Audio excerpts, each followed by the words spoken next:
మీరు గమనించినట్లయితే మీరు చెప్పింది అక్షర సత్యం.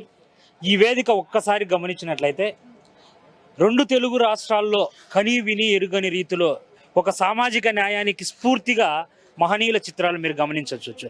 ఏ రాజకీయ పార్టీ అయినా సరే ఆ రాజకీయ పార్టీల పెద్దలు వారి యొక్క స్పాన్సర్లు ఫోటోలు పెట్టుకొని పెద్ద ఎత్తున కార్యక్రమాలు జరిపిన చరిత్ర మనం చూసిండొచ్చు. కానీ మహనీయులు ఎవరైతే బహుజన రాజ్యానికి సమతా సమాజానికి స్థాపకులుగా వ్యవహరించారు చరిత్రలో, ఆ చరిత్ర మరవకుండా ఆ మహనీయుల ఫోటోల స్ఫూర్తితోనే ఈ సభ యొక్క చారిత్రక నేపథ్యం భవిష్యత్తు యొక్క అంచనా కూడా మనం చేసుకోవచ్చు. ఈ కార్యక్రమానికి బీసీలతో పాటు ఎస్సీలు, ఎస్టీలు, మైనార్టీ సోదరులు కూడా కార్యక్రమానికి హాజరవుతున్నారు. బహుజన రాజ్యాధికారం దిశగా ఈ సభ ప్రయాణం చేస్తుంది. అందుకు బీసీవై పార్టీ ఆంధ్రప్రదేశ్లో నాంది పలికిందని మేము భావిస్తున్నాం.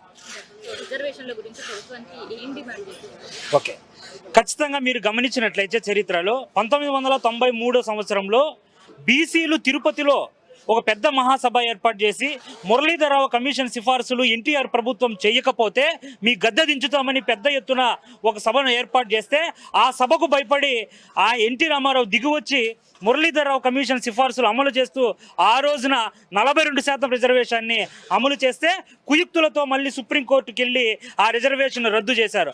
ఆనాటి నుండి ఈ నేటి వరకు బీసీ రిజర్వేషన్లు ఎవ్వరూ కూడా మాట్లాడిన పాపాన పోలేదు, దాన్ని చేసిన పాపాన పోలేదు. ఇప్పుడు మళ్ళీ అవకాశం వచ్చింది. బీసీ రిజర్వేషన్ల పైన ఈరోజు అసెంబ్లీలో ఏమాత్రం చర్చ రానియకుండా, బీసీ రక్షణ చట్టం మీద చర్చ చేయకుండా కేవలం ఈ సభకు వచ్చే బీసీలను మభ్యపెట్టడానికి చిన్న చిన్న పత్రికా ప్రకటనలు ఇచ్చి మమ్మల్ని మభ్యపెట్టాలని చూశారు. ఏది కూడా మోసపోయే ప్రసక్తి లేదు.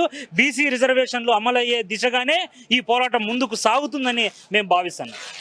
Thank you.